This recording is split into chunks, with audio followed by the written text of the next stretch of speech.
Kalau partai kecil kayak saya ya sabar. Kelas satu sabar.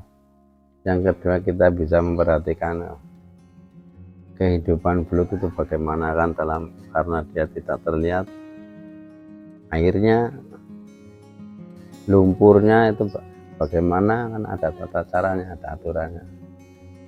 Dari larva mulai sampai ukuran pensilan, mengendalikan bau air itu gimana, terus menurut pH-nya air kan ada,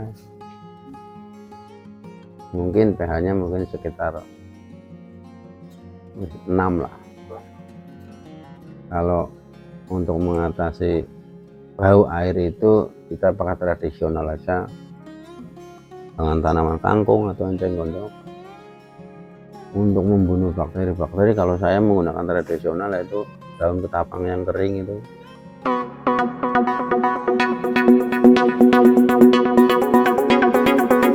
Kalau nama saya itu Dede Aryadi, Desa Sidamulya, Edisin Sidamulya, Cikanto. Aku dulu sebenarnya seneng ngobor, seneng cari belut, cari ikan lah, dengan beternak belut. Kalau nggak seneng ya mungkin nggak bisa. Nah, saya nilai semakin banyak setrum belut itu akan punah. Prospek ke depannya itu bagus. Nah, saya mencari ilmu-ilmu untuk peternakan belut. Sekitar 5 bulan. Saya uji coba, saya pelajari untuk pemijahan. Kebetulan jadi saat ini sekitar 24 kolam. Kalau indukan yang saya punya ada 12 kolam 1x1. Kalau lebih dari 40 cm itu sudah jelas pejantan. Kalau kurang dari 30 cm berarti itu betina.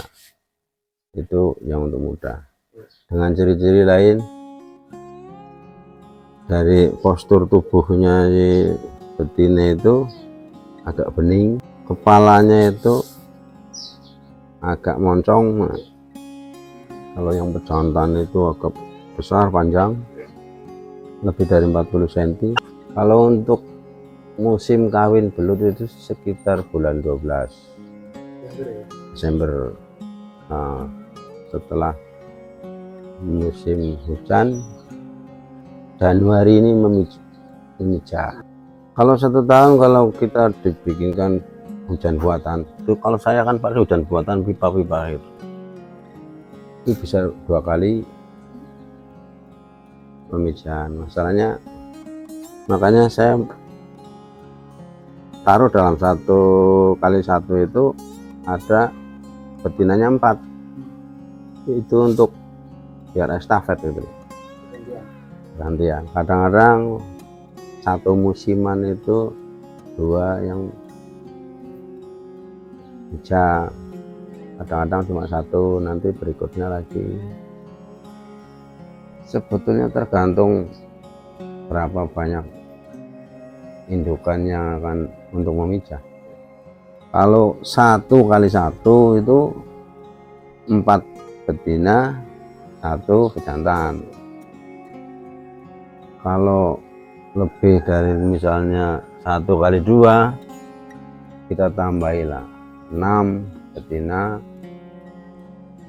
1 pejantan.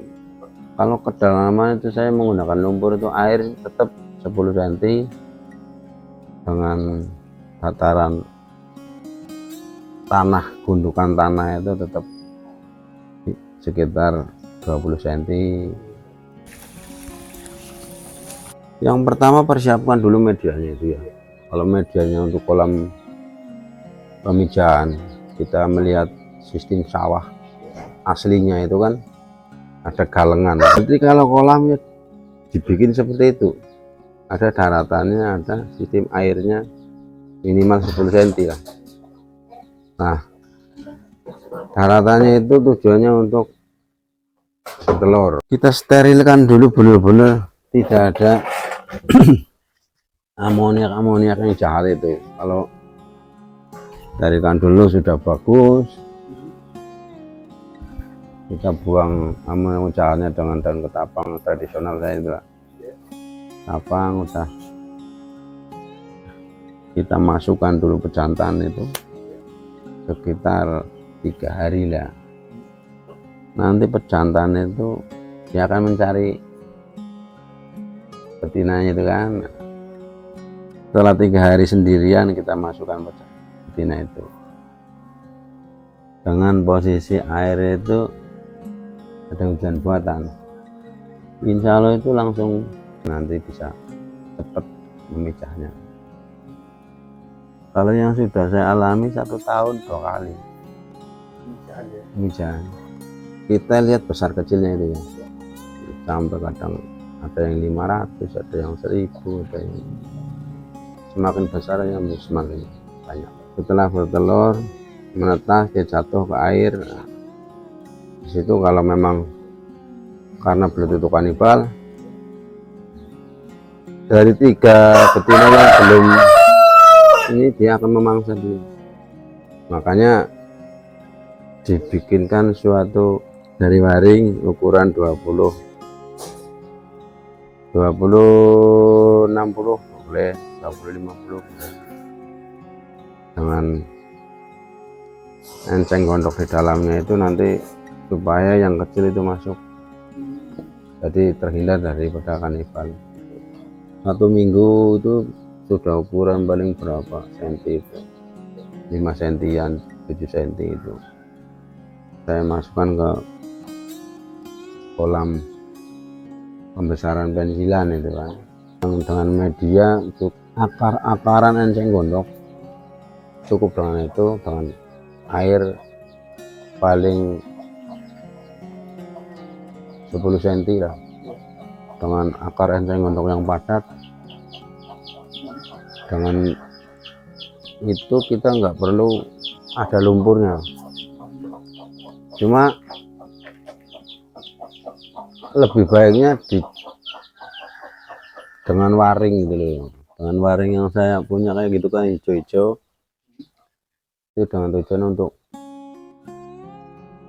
kita pengayakannya itu lebih mudah. Nanti ada ukuran pensilan, ada yang masih kecil, ada yang... Kalau yang pertama, kalau untuk memelihara larva itu, kalau memang mau dengan akar enceng gondok, tapi jangan dengan daunnya, cuma akarnya saja. Itu dengan ketebalan yang lumayan padat itu kan, itu berarti mungkin nggak perlu dengan lumpur. Tapi kalau memang mau dengan lumpur, usahakan lumpur dasar. Biasanya di sungai-sungai itu kan ada lumpur yang seperti bubur itu kan. Nah, itu. Kalau lumpur sawah biasanya kita kurang bagus ya, mungkin sudah terkomandir dengan obat atau apa ya. Kalau di sungai kan bagus. Kalau saya menggunakan lumpur sungai. Kalau yang untuk anakan masih umur 1 minggu, saya gunakan konsentrat itu borsidat, dijadikan pasta, itu dimasukkan dalam perangkap. Di tengahnya itu ada enceng gondoknya untuk berkumpulnya larva-larva itu kan. Setelah umur sebulan itu sudah dipindah, masih dengan itu. Kalau udah pensilan itu kita coba dengan Kurmin 1 atau VF 500, karena ini budidaya belut sudah konsumsi pur sih. Kalau yang sudah pensilan itu saya juga ternak cacing lambertus itu kan. Utama untuk pakan indukan, bukannya saya VF 1000 ini. Kalau kendala belut yang itu musim ya, kalau pas musim panas sekali atau musim masa 7 gitu, itu kan kalau musim-musim ketiga kayak gitu, itu harus air, memang harus ada, istilahnya sirkulasi airnya itu harus ada. Tapi kalau musim-musim kayak gini nggak perlu lah. Mungkin dengan air hujan itu sendiri berganti. Budidaya belum pernah melihat penyakitnya, istilahnya selalu sehat normal. Cuma karena kanibal, mungkin kalau saya tebar 1000 tinggal 500. Kalau kita full pakan, insya Allah minim kematian. Karena ada kematian yang hidup, ada pakan hidup, ada pakan buatan, yaitu fur atau apa. Kita bisa masukkan di kolam itu ikan gati, ikan yang kecil. Nah, terus cacing sutra bisa. Yang mudah ya kita bikin cacing sutra saja. Istilahnya ada tata cara untuk membuat cacing sutra itu kan ada. Kalau konsumsi ya sekitar 7 bulan dari larva. Kalau dari pensilan ke konsumsi sekitar 3 bulan. Kita lihat secara logika di sawah itu. Kalau habis kemarau ada air, itu belut-belut semuanya pada menetaskan.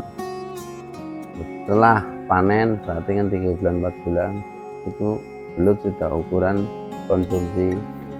Nah, berarti 4 bulan. Sama dengan budidaya lah. Untuk permintaan, karena belut ini semakin kesini bisa ekspor, terutama ekspor ke luar negeri berbentuk makanan lah. Menurut saya prospeknya bagus sekali, karena zaman begitu bertambah itu banyaknya obat-obat kimia-kimia di sawah itu, kesemprot atau apa yang mengurangi populasi daripada belut sendiri, ditambah adanya para pemburu-pemburu belut menggunakan setrum, lama-lama itu kan punah. Makanya kalau dengan adanya budidaya belut ini, mungkin suatu saat kita masih bisa mencukupi. Kalau permintaan untuk konsumsi keripik atau konsumsi pasar itu lumayan lah. Makanya banyak pemburu-pemburu untuk belajar beternak belut.